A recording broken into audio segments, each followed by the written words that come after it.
Bigo ang isa sa mga pangunahing nagpapakalat ng droga sa Agusan del Norte matapos itong arestuhin ng pinagsamang pwersa ng pulisya sa isang buy-bust operation.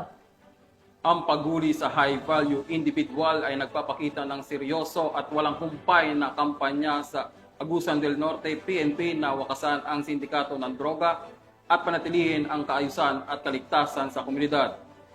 Patrolwoman Jacqueline Cabiles nagbabalita.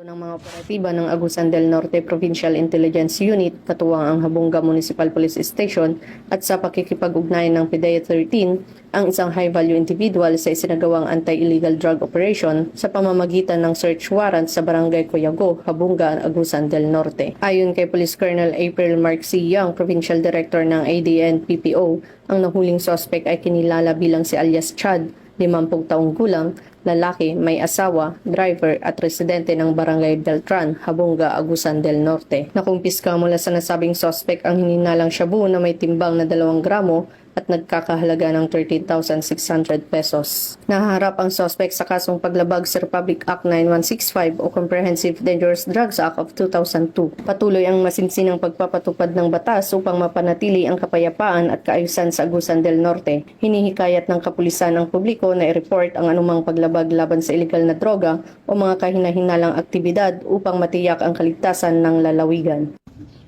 Mula dito sa Police Regional Office 13, ako ang inyong PNN correspondent, Patrolwoman Jacqueline Cabiles, alagad ng batas, tagataguyod ng Balitang Pulis.